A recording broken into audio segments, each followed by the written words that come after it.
People 24, vous le savez, c'est votre nouveau rendez-vous du lundi au vendredi à 21h. C'est notre émission, le tribunal de la télé, est tranquillement installé. On va parler de l'actualité des médias, de l'actualité de la télé, mais également de l'actualité de faits divers. Tout ce qui intéresse, en tous les cas, nos téléspectateurs. Parce que vous le savez, dans cette émission, c'est vous, le public, qui décidez de quoi nous parlons. C'est vous qui êtes les rédacteurs en chef. Pour ce faire, c'est extrêmement simple. Vous allez du côté du site internet de la chaîne à l'adresse www.people24.tv et vous allez dans la rubrique casting. Et là, vous allez voir, il y a un formulaire. Il vous suffira de le remplir et de nous indiquer de quoi vous voulez parler. Eh bien, précisément, les personnes autour de la table, il y a un certain nombre de téléspectateurs. Petite nouveauté, il y a également des artistes dont je vais vous parler tout à l'heure parce qu'on a trouvé ça super génial à People 24, ce qu'elles font. Je vais vous les présenter dans un instant, mais pour l'heure, je vais vous présenter les téléspectateurs qui sont avec nous aujourd'hui. À ma gauche, il y a la charmante Élodie qu'on applaudit bien fort. Bonjour Élodie, comment ça va? Bonjour, ça va, merci. Alors Élodie, vous venez d'où? Aix-en-Provence. Aix-en-Provence, vous avez quel âge Élodie? 31. Alors Élodie, tout d'abord, on est ravis de vous accueillir ici parmi nous. Vous précisément Élodie, ce qui vous intéresse, c'est la télé-réalité et précisément, vous aimeriez participer à des émissions de télé-réalité. Exactement. Eh bien c'est très bien, on en parlera dans quelques instants. Encore une fois, on applaudit Élodie. À côté d'Élodie, je vous demande de bien retenir son prénom. Elle s'appelle Elsie. C'est une chanteuse absolument adorable. Vous allez l'entendre dans quelques instants, mais pour l'heure, on l'applaudit bien fort.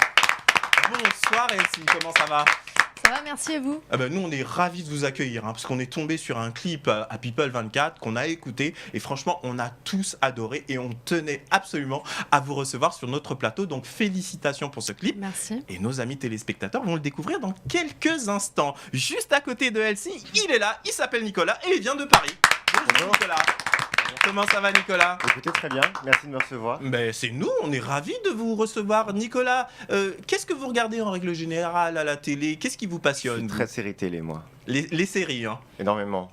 Quelle est la série que vous préférez par-dessus tout? La série que je préfère par-dessus tout, ce serait American Horror Story. Ah, qui est pas peu mal. diffusée en France, Pas mais, mal. c'est- Mais on va en parler dans quelques instants. En tous les cas, merci beaucoup Nicolas d'être avec nous. Juste en face de Nicolas, elle est là, elle est charmante, elle a 19 ans, elle s'appelle Cyrielle et elle est modèle, on l'applaudit bien fort. Bonjour Cyrielle, comment ça va?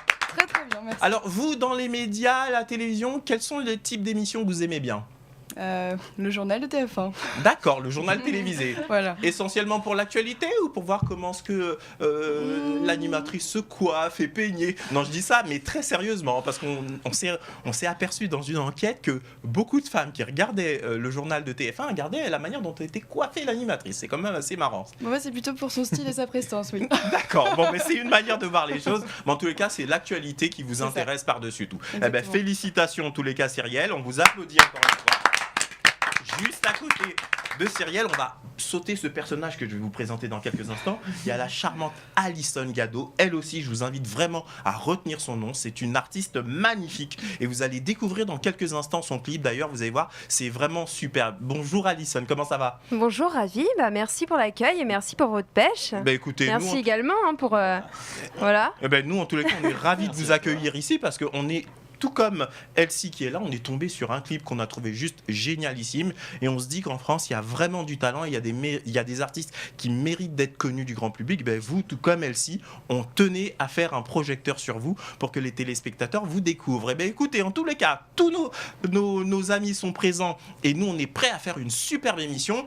Et vous l'avez vu, il est là, on l'a reconnu, mon acolyte Vincent Roncelli, qu'on applaudit bien fort. Bonsoir Vincent, comment ça va? Ça va, la forme, ravi d'être avec vous encore et puis avec ces téléspectateurs qui sont juste formidables. Écoutez Vincent, en tous les cas, on va découvrir parmi eux de très beaux artistes, mais immédiatement, on va pas perdre de temps, on regarde le sommaire et on attaque immédiatement.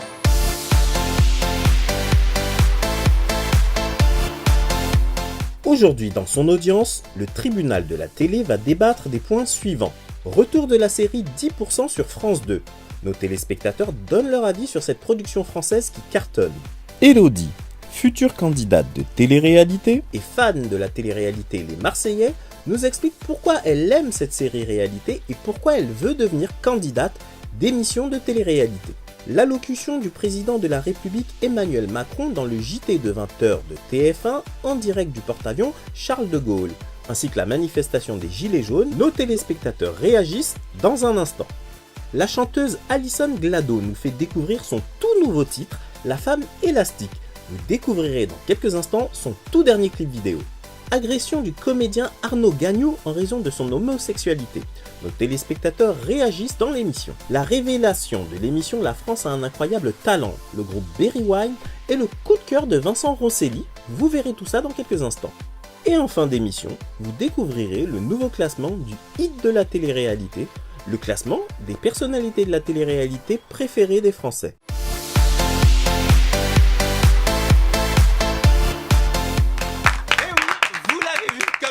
On va vraiment parler de beaucoup de choses aujourd'hui. On va donc pas perdre de temps. Immédiatement, je vais donner la parole à Nicolas. Alors Nicolas, de quoi vous aimeriez nous parler ? Alors j'aimerais vous parler du retour de la série 10% sur France 2 qui était mercredi soir. Et donc notamment le premier épisode avec Jean Dujardin, le second est avec Monica Bellucci. Et Monica Bellucci avait un visage complètement différent de ce qu'on peut voir habituellement. Donc c'était un très bon retour, j'ai trouvé. Alors cette série, effectivement, hein, elle avait fait l'événement déjà quand elle a commencé sur France 2. Ici, honnêtement, qui a déjà vu au moins une fois cette série ?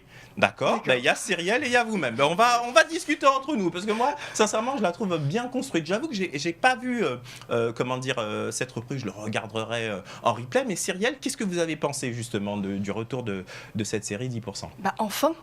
N'est-ce pas? On l'attendait du coup. Yes, je l'ai eu. C'est ça. On l'attendait et franchement, c'est une série.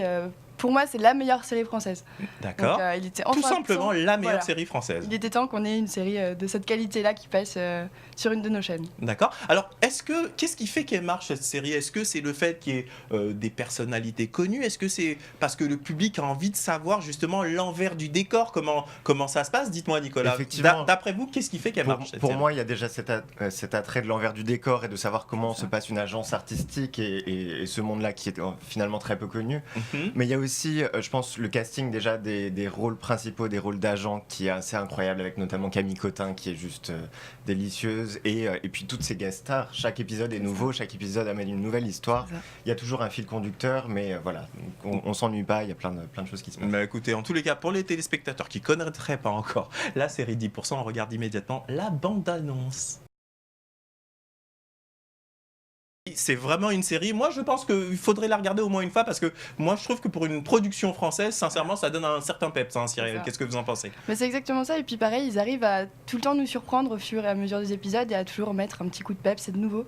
Donc c'est ce qui attire aussi le regard et on se dit bon, bah, je vais regarder l'épisode suivant.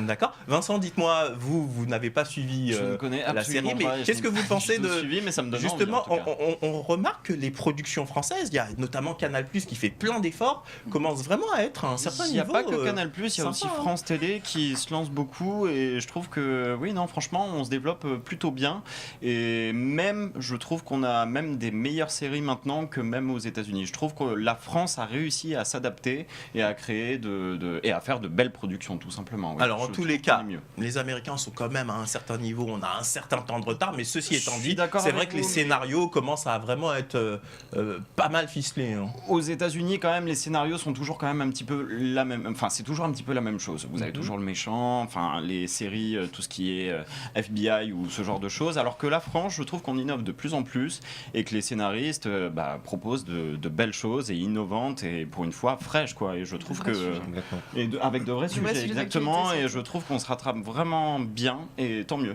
Cocorico. Eh bien, écoutez, moi, je vous applaudis, Nicolas, d'avoir choisi ce sujet et de l'avoir mis ici, dans le tribunal de la télé. Je vous rappelle, hein, chers amis téléspectateurs, que vous pouvez, en ce qui vous concerne, nous rejoindre également. Hein. Pour ce faire, vous allez du côté du site internet de la chaîne à l'adresse www.people24.tv, rubrique casting, et vous nous dites précisément de quoi vous aimeriez parler. Immédiatement, un jingle et on continue.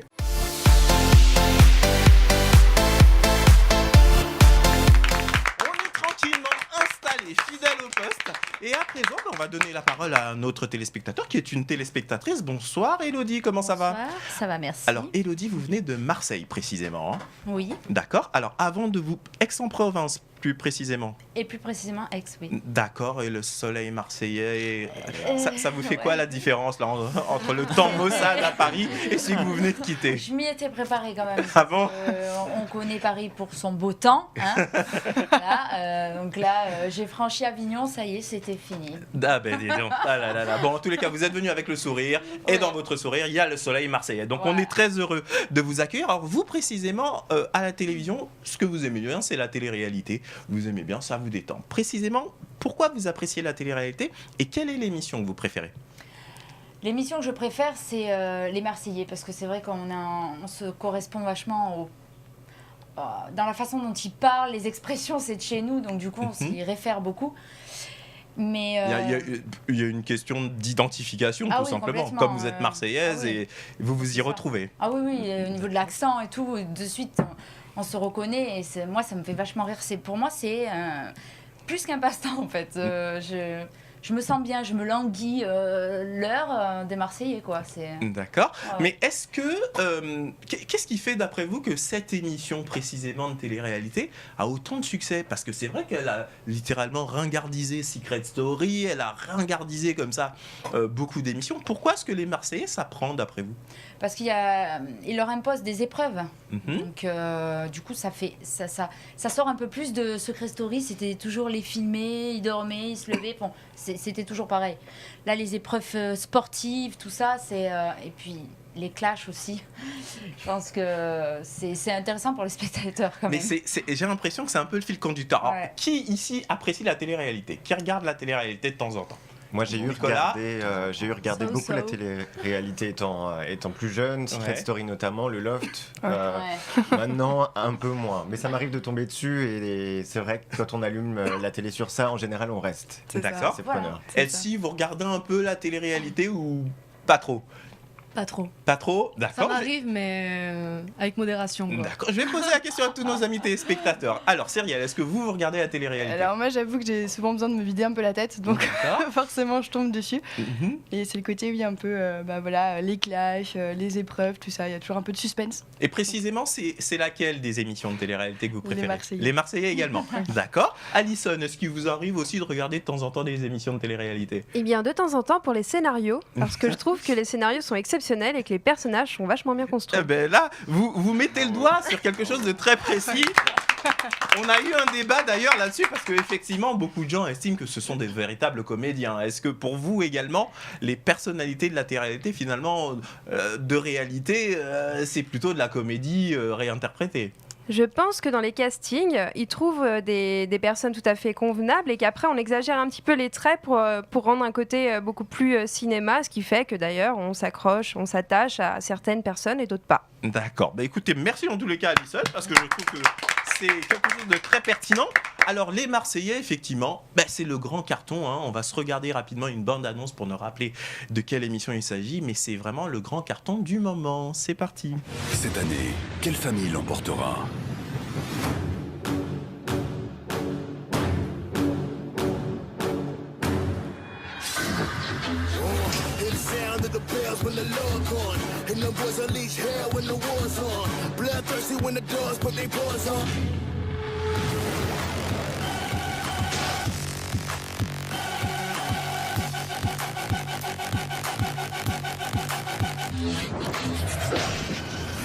Les Marseillais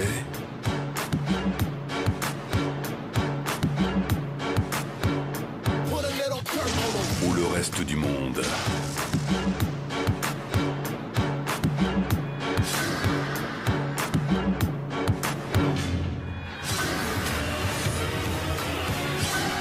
Les Marseillais versus le reste du monde. Nouvelle saison inédite.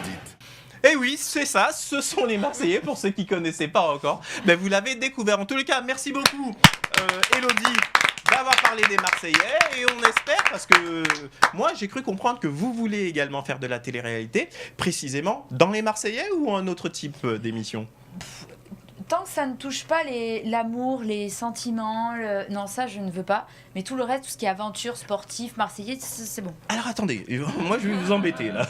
Alors tant que ça touche pas à l'amour, les sentiments, mais dans la télé-réalité c'est principalement Oui, l'amour ça, et les mais Marseillais. non, mais Justement. non. Et dans les Marseillais, n'en parlons pas, il n'y a que ça. Voilà, quand on est sur le fait, dans la télé-réalité même, c'est vrai que être amoureuse, ça se contrôle pas, on est d'accord.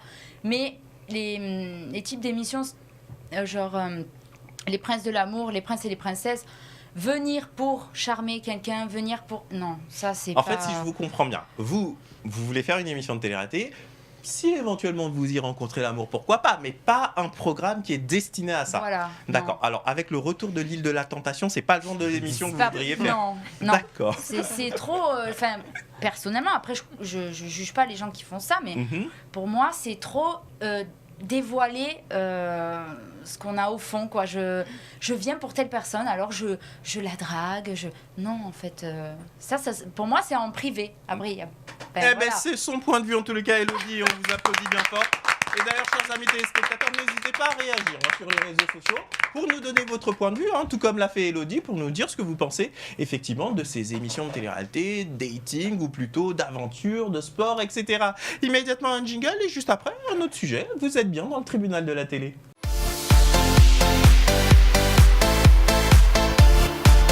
On est là, tranquillement installé. Vous êtes bien dans le tribunal de la télé. Alors, comme vous avez pu le constater, ce sont nos téléspectateurs qui sont les rédacteurs en chef et qui nous disent précisément dans l'actualité des médias ou à la télévision ce qu'ils ont apprécié. Précisément, je vais donner la parole à Cyrielle. Cyrielle, de quoi vous aimeriez nous parler aujourd'hui ? Alors, de l'élocution de Macron. Alors, très bien. Donc, la dernière élocution qu'a fait le président de la République sur le porte-avions Charles de Gaulle. Voilà. Parce qu'il ne voulait pas faire plus grand. Donc forcément. Eh bien, on vous écoute. Non, mais tout ça pour dire qu'on voit un petit peu dans quel pétrin on est en train d'aller. Enfin, du moins, c'est mon point de vue. Mais on voit avec ce qui va se passer du coup samedi, forcément, on voit bien que le pays va mal. Et qu'avec toutes ces hausses à droite à gauche, on voit bien qu'au final, la grande majorité de la population est en train de perdre du pouvoir d'achat plutôt que d'en gagner. D'accord. Alors précisons que nous enregistrons l'émission le vendredi et que samedi c'est déjà passé, mais vous parlez bien évidemment de la manifestation des Gilets jaunes. Est-ce que vous y avez participé ? Alors j'aurais bien voulu, mais j'avais pas le temps. D'accord. Donc du coup, j'ai pas pu. Mais j'y étais avec le cœur en tout cas. D'accord. Alors, si j'ai bien compris, ce que vous mettez en discussion aujourd'hui sur la table, et on va poser la question à nos amis téléspectateurs qui sont là, c'est cette manifestation les Gilets jaunes, vous la soutenez parce que vous comprenez, je dirais, ce problème de pouvoir d'achat, etc. Qui ici soutient ce mouvement des Gilets jaunes ? Alison, vous vouliez rajouter quelque chose ? Eh bien, je pense sincèrement que nous sommes le pays le plus taxé par rapport aux autres. Je ne sais pas si vous avez vu ce petit tableau qui a été diffusé sur Internet, notamment le prix du carburant qui a été vendu dans différents pays. On voit vraiment la différence. On est taxé à hauteur de 10%, voire 15% de plus que les autres pays. D'accord. Alors, c'est à noter, effectivement, clairement, dans le prix de l'essence, il y a une part importante de taxes, mais est-ce que, et c'est une question que je vous pose, chers amis téléspectateurs, est-ce que c'est le gouvernement qui est responsable de tout ? Parce qu'on sait pertinemment qu'il y a le prix du baril qui a sérieusement augmenté et que 75% de ce prix, le gouvernement français n'y est pour rien. Vous en pensez quoi, Vincent ? Oui, c'est exactement ça. Le baril de pétrole a augmenté, donc c'est vrai qu'il y a la taxe de l'État, mais il n'y a pas que ça.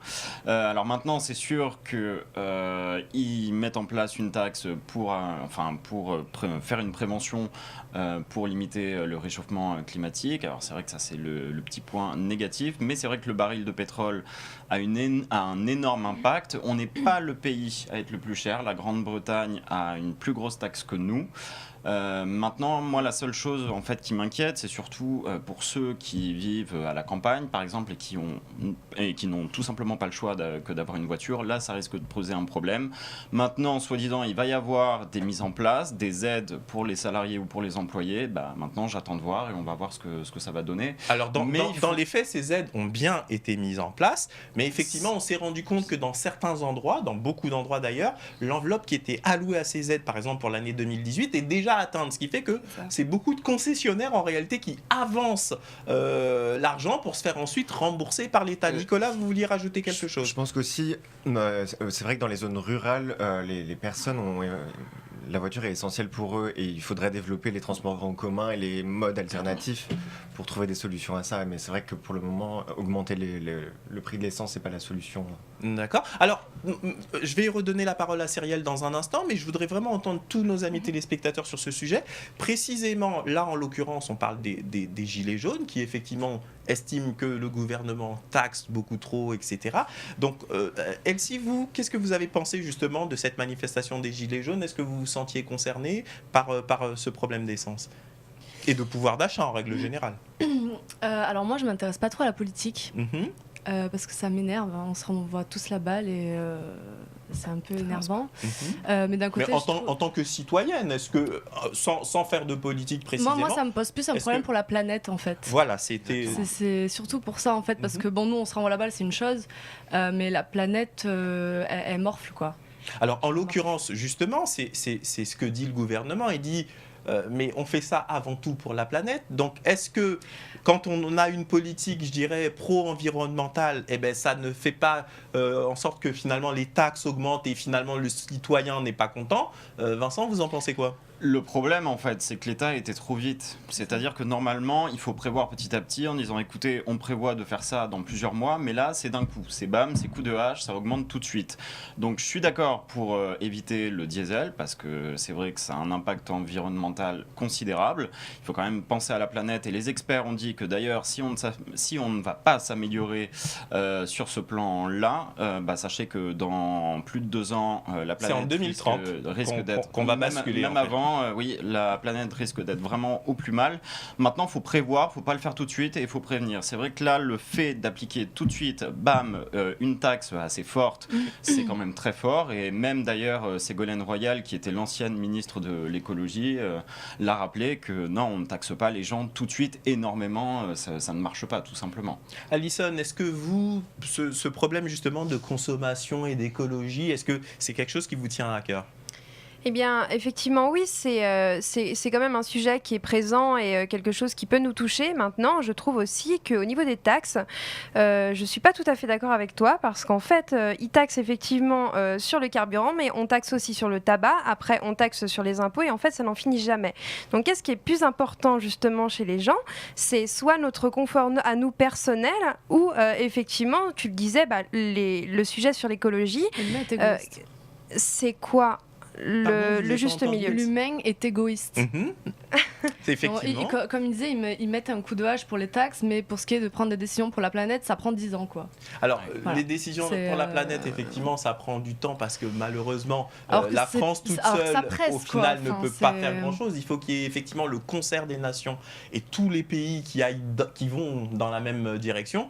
Or, effectivement, aujourd'hui, en réalité, qu'est-ce qui se passe? C'est que vous avez tout un tas de pays qui sont en voie de développement et qui disent attendez, vous pendant des années vous avez construit vos pays et maintenant vous êtes tranquille et nous vous allez nous empêcher de les construire également. On en revient toujours à notre cause à nous en fait, alors qu'au lieu de tous se réunir, de faire abstraction de certaines choses pour vraiment penser à la planète, quoi. Est-ce que vous personnellement, Elsie, est-ce que vous personnellement dans vos impôts, parce que c'est de ça dont il s'agit finalement, je paye pas d'impôts. Alors vous ne payez, en réalité, vous payez des impôts, ne serait-ce que quand vous consommez, vous payez de la TVA et en réalité, vous participez à l'économie française. Donc c'est vos impôts, vous êtes citoyenne et vous payez aussi des impôts. Quelqu'un qui n'est pas sujetti à l'impôt sur le revenu, ça ne veut pas dire qu'il ne paye pas d'impôts, donc je le précise. Tout le monde paye des impôts. Vous, précisément, est-ce que l'argent de vos impôts, de la TVA notamment, est-ce que vous seriez prête, justement, par rapport à la difficulté de la planète et à tout ce changement climatique,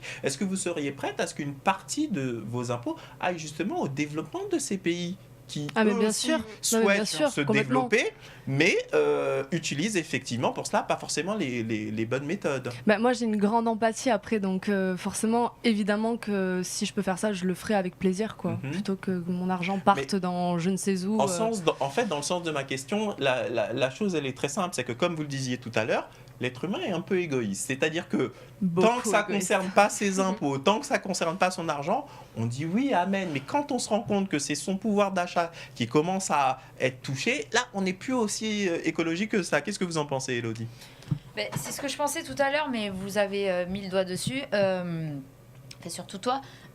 En fait, on a mis du temps à réaliser que la planète va mal. En fait, je regardais un peu sur Internet, les autres pays s'y sont mis déjà depuis un moment. Et nous, on est là, oui, mais, ça reporte à chaque fois. Alors attention, quand vous dites les autres pays, qui? Parce qu'au final, souvenez-vous, c'est en France et à Paris qu'il y a eu le fameux accord de Paris climatique à l'initiative de l'ancien président de la République et de Ségolène Royal, justement. Donc, on ne peut pas dire que la France n'était pas prête. C'est vrai que pendant des années, on n'a rien fait, mais ensuite a accéléré Voilà, pour aller mais- dans cette voie écologiste. Ben là, le coup de massue qu'ils nous mettent, moi je trouve qu'il y a un gros décalage à. Je comprends pas pourquoi d'un coup, en fait, comme je parle pour nous, les personnes du Sud, ils ont décidé de nous faire payer un péage pour descendre à Marseille 5 €, pour remonter à Aix-en-Provence 2,50 €. Pourquoi ? Pour qu'on prenne du covoiturage, des bus, c'est. Mais est-ce que c'est... Ah, effectivement, Ça, c'est par rapport à votre pouvoir d'achat, il y a une conséquence, mais comme vous l'avez dit, c'est peut-être pour inciter à faire du covoiturage et utiliser moins la voiture. Donc c'est ce que je disais tout à l'heure. Est-ce que le citoyen, on est tous pro-écologique, mais vous voyez, dès que ça concerne votre portefeuille, oui. là vous l'êtes un petit peu moins. Franchement, ça fait mal. Mhm. Voilà, moi je le dis, la planète, ok, il n'y a pas de souci, je respecte et tout. Mais le portefeuille, pour ceux qui gagnent misère, moi je trouve ça excessif, quoi. Nicolas, je vois que vous vouliez réagir. Moi qui ai vécu un petit peu aux États-Unis, ils ont mis une mise en place qui est très bien pour les autoroutes. C'est à partir du moment où on fait du covoiturage, où on est plus de 4 personnes dans la voiture, on a le droit de prendre des voies express qui en fait qui sont comme des voies de bus en fait et qui évitent tous les bouchons.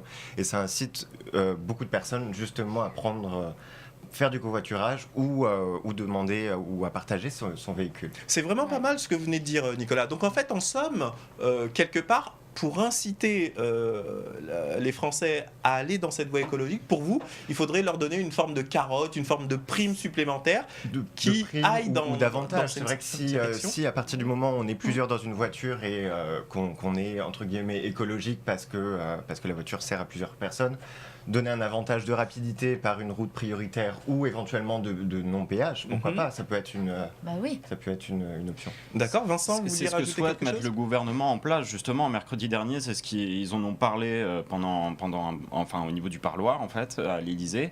Ils ont dit que justement ils voulaient beaucoup se développer sur le covoiturage. Donc ce que tu dis, ce qui se passe aux États-Unis, c'est ce qui va se passer également en France où ils veulent beaucoup miser là-dessus en tout cas, et notamment sur les salariés qui font du covoiturage pour aller au travail. En tout cas, c'est ce qu'ils souhaitent de plus en plus mettre en place pour résoudre cette solution de baril de pétrole. D'accord. Alors, on est parti, Cyrielle, de votre intervention sur l'allocution du président de la République. Vous avez vu que nos amis téléspectateurs avaient beaucoup de choses à dire, puisqu'on a parlé des gilets jaunes, etc. Vous vouliez rajouter quelque chose en conclusion sur ce sujet ? Mais du coup, ça revient un peu au même. C'est que moi, je suis quelqu'un qui a une conscience écologique de plus en plus forte. Donc, du coup, je consomme écolo. Sauf que pour consommer écolo, donc bio, manger plus, producteurs locaux et compagnie, il faut avoir le porte-monnaie. Sauf que moi, je me retrouve face à un problème dans ma région. Donc, je suis originaire d'Alsace. C'est une région qui est assez rurale. Donc, tout ce qui est bus, c'est très mal mis en place. Tout ce qui est train, c'est très mal mis en place. Et le souci, c'est que j'ai des amis à moi qui se retrouvent au chômage, à perdre leur alternance, parce que le prix du baril a triplé de volume et que du coup, ils n'ont plus les moyens de subvenir à leurs besoins. Donc, on va se retrouver face à une hausse du chômage parce que la France n'est pas assez bien l'engrenage de tout ce qui est train, portefeuille, au final, ça marche pas. Alors attention, parce qu'on est parti, si vous le permettez, sur l'allocution du président de la République. Alors je vais volontairement être piquant, parce que vous le savez dans cette émission, lorsque je vois que pour vous aider à réagir ou pour vous entendre, parce que moi c'est le but de cette émission, vous avez pointé l'allocution du président de la République. Mais est-ce que en France, finalement, le français n'est pas un peu toujours grognon, un peu toujours à chercher un coupable? Parce que si je me permets de vous dire ça, c'est est-ce que le président de la République est là que depuis un an est responsable de tous ces maux finalement, Elsie? On est mal vu par les autres pays. Le français est un peu, comme vous avez dit, grognon. Et encore, c'est gentil le mot grognon. C'est mignon même. Alors attention, on est mal vu, mais en même temps, ils admirent la culture française, ils admirent l'histoire de France, ils se disent ça c'est un peuple qui ne se laisse pas faire, etc. etc. Donc c'est aussi positif dans certains aspects. Il y a quand même de l'hypocrisie quelque part, je pense. Même s'ils nous admirent, notre histoire, c'est notre histoire. Voilà, il y a des choses qui sont marquées, qui se sont passées, qu'on ne peut pas effacer. En tous les cas, dans ce que vous dites, Elsie, il y a le président Trump qui a tweeté justement contre Emmanuel Macron et la France il y a quelques temps en disant oui, c'est bien beau tout ça, mais pays qui a 10% de chômage, et il a employé sa fameuse phrase « Make French great again », d'un air de dire que oui, la France est plus que c'était quelque part. Vincent, qu'est-ce que vous vouliez dire là-dessus ? là-dessus? Là-dessus, plein de choses. Déjà, quand on t'accueille dans un pays et que tu reviens dans ton pays et que tu critiques autant la France, il fallait pas venir, tout simplement. Et je tiens également à dire que oui, monsieur, nos vins français sont excellents par rapport aux vôtres. Et je vois pas pourquoi on baisserait votre taxe pour venir ici, sachant que vous nous avez déjà piqué des vignes françaises pour partir aux États-Unis. Donc en fait, les vins des États-Unis, c'est un petit peu les nôtres. Donc bon, Monsieur Trump, si vous êtes devant la caméra, là, je crois que Vincent vient de charger comme sa il réaction faut. sur Twitter, franchement, je trouve que c'est pas digne d'un chef d'État. Et notamment aussi ce qu'il a dit sur la Californie après les incendies, je trouve que c'est pas top. Oui, mais est-ce que Donald Trump, finalement, parce que là, vous allez dans une voie donnée, est-ce que en réalité, il s'adresse à son électorat uniquement? Il fait une politique où il s'adresse qu'à son électorat, il ne pense qu'à son électorat. Qu'est-ce que vous en pensez, Nicolas? Oui, je suis assez d'accord. Je pense que vu de la France, ces tweets, on les lit, on les voit, ils font parler, mais j'espère que personne n'est vraiment atteint par ces tweets-là, parce qu'ils sont complètement ridicules. Comme l'a dit le président de la République, au final, d'un point de vue militaire notamment, la France et les États-Unis resteront partenaires, etc. Il allait au-delà de ces tweets et il n'a pas répondu. C'est du show, c'est pour son électorat, on sait comme c'est le mode de communication et c'est pour faire du buzz. Bon, en tous les cas, je vois que le sujet Cyrielle a mené le débat et je vous en remercie. Nous, immédiatement, on va reprendre tranquillement nos aises. C'est une page de publicité et on revient immédiatement dans le tribunal de la télé. À tout de suite.